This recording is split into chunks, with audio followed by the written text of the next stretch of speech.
नमस्कार दोस्तों, कैसे हैं आप। तो चलिए शुरू करते हैं कहानियों के सफ़र में एक और कहानी। कभी कभी हमें कुछ चीज़ों का भ्रम होता है। कई बार ऐसा होता है कि जो हमें दिखता है वो वास्तव में होता नहीं है, और हमें जो दिखता है उसे ही हम सच मान लेते हैं, और उसके आधार पर हम सारे निर्णय लेते हैं। ऐसे लिए हुए निर्णय अक्सर गलत ही होते हैं, और बाद में पछताने के अलावा हमारे पास और कुछ नहीं होता। एक दिन एक संत प्रातःकाल भ्रमण के लिए किसी समुद्र के तट पर पहुंचते हैं। संत का ध्यान वहां पर एक पुरुष पर गया। वो पुरुष एक स्त्री की गोद में सर रख कर सो रहा था। उस पुरुष के पास में एक शराब की खाली बोतल भी पड़ी हुई थी। यह सब देखकर संत ने सोचा कि यह पुरुष कितना विलासी और तामसिक है, जो कि सुबह सुबह शराब का सेवन करके एक स्त्री की गोद में सर रख के प्रेमालाप कर रहा है। कुछ देर के बाद उस समुद्र से किसी के चिल्लाने की आवाज आई। वो मनुष्य समुद्र में डूब रहा था, इसलिए वो बचाओ बचाओ ऐसे चिल्ला रहा था। उस संत ने ये सब देखा और वो भी कुछ नहीं कर पाए, क्योंकि उन्हें तैरना नहीं आता था।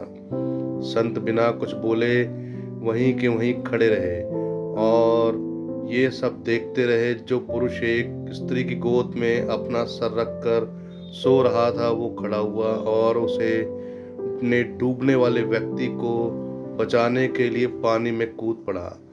थोड़ी ही देर में तो उस पुरुष ने उस डूबने वाले व्यक्ति को बचा लिया और वो समुद्र के किनारे लेकर आ गया। अब ये सब नज़ारा देखने के बाद वे संत विचार में पड़ गए कि क्या इस पुरुष को भला समझूं या फिर बुरा समझूं। संत उस पुरुष के पास जाते हैं और उनसे पूछते हैं कि भाई, तुम कौन हो, यहाँ पर तुम क्या कर रहे हो। उस पुरुष ने जवाब दिया कि मैं एक मछुआरा हूँ, मैं मछली पकड़ने का काम करता हूँ। आज कई दिनों के बाद मैं प्रातःकाल समुद्र से मछली पकड़ने के बाद जल्दी यहाँ पर आराम करने के लिए लौटा हूँ। मेरी माँ मुझे लेने के लिए आई है और उसको कोई दूसरा बर्तन न मिलने के कारण वह इस मदिरा की बोतल में पानी भरकर मेरे लिए लाई है। मैं कई दिनों की यात्रा से काफ़ी थक गया था और इस भोर की सुहावने मौसम में ये पानी पीकर अपनी थकान कम करने के लिए माँ की गोद में सो गया। ये सब सुनकर संत की आंखें नम हो गई। संत सोच रहे थे कि मैंने जो कुछ भी देखा और उसका अंदाजा लगाया वो सब गलत था। वास्तविकता कुछ और ही थी। उसे अपने आप पर गुस्सा आ जाता है कि मैंने कैसे किसी के बारे में ऐसा घटिया सोचा। इसलिए हमें किसी भी निर्णय लेने से पहले उसके बारे में 100 बार सोचना चाहिए और अच्छे से सोच समझकर ही फैसला लेना चाहिए, क्योंकि कभी कभी हम फालतू के भ्रम में होते हैं और ऐसे भ्रम में आकर हम गलत फैसला ही कर लेते हैं।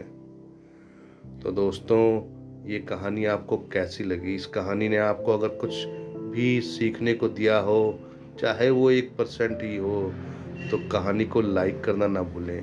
बड़ी मेहनत लगती है कि एक छोटी सी कहानी बनाने के लिए।